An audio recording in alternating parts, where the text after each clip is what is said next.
আসসালামু আলাইকুম বন্ধুরা, আশা করি সবাই ভালো আছো। আলহামদুলিল্লাহ আমরাও ভালো আছি। এই যে দেখো ২ বোন কিন্তু একসাথে রেডি হয়ে বের হয়ে গেল আজকে সকালবেলায়। সকাল তখন প্রায় ৭টা বাজে। সচরাচর ২ বোনের সময়টা কিন্তু মিল হয় না। আজকে কিন্তু অনেক দিন পর ২ বোনের সময়টা মিল হয়ে গিয়েছে। বড়জন তো ১২টার পরে ক্লাস শুরু হয় আর ছোটজনের সকালবেলা। তো যেহেতু আজকে ২ জনে একসাথে মিল হয়ে গিয়েছে তাই ২ জনকে কিন্তু একসাথে পাঠিয়ে দিলাম। এই প্রথমবার তাদের ২ জনকে একা পাঠাচ্ছি। এই যে দেখো কিছুক্ষণের মধ্যে গাড়িটাও পেয়ে যায় আর এই তো ২ জনকে কিন্তু উঠিয়ে দিলাম। কারণ ২ জনের যেহেতু একসাথে সময়টা মিল হয়ে গিয়েছে তাই ভাবলাম যে তাদের ২ জনকে এই প্রথমবার একা পাঠালাম। তো দেখি ওরা ঠিক মতন পৌঁছে গিয়েছে। তারপরে এই তো আমি চলে আসি আর এসে দেখি যে আম্মু পাকঘরে রান্না তো করতেছে। নাস্তা তো আমি রুটিটা বেলে দিয়ে গেলাম আর সেটা আম্মু ছেঁকে নিচ্ছে। আর এদিকে কিন্তু ডিম আলুর একটা তরকারি রান্না করে নিচ্ছে। এই ডিম আলুর তরকারিটা আমাদের ঘরের সবাই কিন্তু বেশ পছন্দ করে।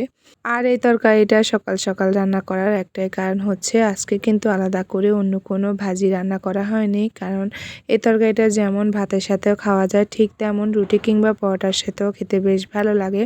তাই একসাথে রান্না করে নিচ্ছিল আম্মু যেন পরোটার সাথেও খাওয়া যায় সকালের নাস্তায়। তারপর আমিও খেয়ে বের হয়ে গেলাম মেয়েকে আনার জন্য।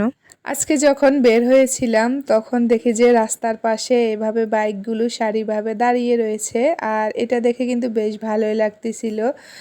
কারণ এখন এই তেলের সংকটের কারণে রাস্তাঘাটে কিন্তু বাইক অনেক সীমিত চলতেছে। না হলে কিন্তু আগে রাস্তাঘাটে চলাটা বড় মুশকিল হয়ে যেত এই বাইকগুলোর কারণে। হুটহাট যখন তখন সামনে চলে আসতো। আর শুধু যে মেন রোড তাও না, গ্রামের রাস্তাগুলো তো হাঁটার সময় পাশ দিয়ে এমনভাবে বাইকগুলো চলতো মনে হচ্ছে যে উড়োজাহাজ চালাচ্ছিল। তো এই কারণে কিন্তু বেশ ভালোই লাগতেছিল দেখে। তবে সবার কথা বলতেছি না, কয়েকজনের জন্য সবারই দোষারোপ হয়। সে কারণে আবার একটু খারাপও লাগতেছিল, কারণ অনেকে আবার এই তেলের সংকটের কারণে বিভিন্ন জরুরি কাজগুলো মিস করতেছে, যারা কিন্তু নর্মাল জীবনযাপন করে তাদেরই। তো এখানে তো কিছুই করার নেই, কারণ দেশের অবস্থা বুঝে চলতে হয়। আর এই যে দেখো গ্যাস পাম্পটা, এখান থেকে কতটুকু পর্যন্ত লাইন গিয়েছে।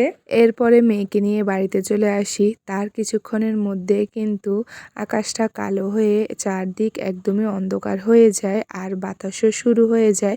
কিন্তু ছোটরা একটুও ভয় পাচ্ছে না। বাড়ির সবগুলো ছোট মিলে উঠানের উপরে খেলতেছিল আর তারা কিন্তু ঝড়ের গান গাইছে, একটুও ভয় পাচ্ছে না তারা।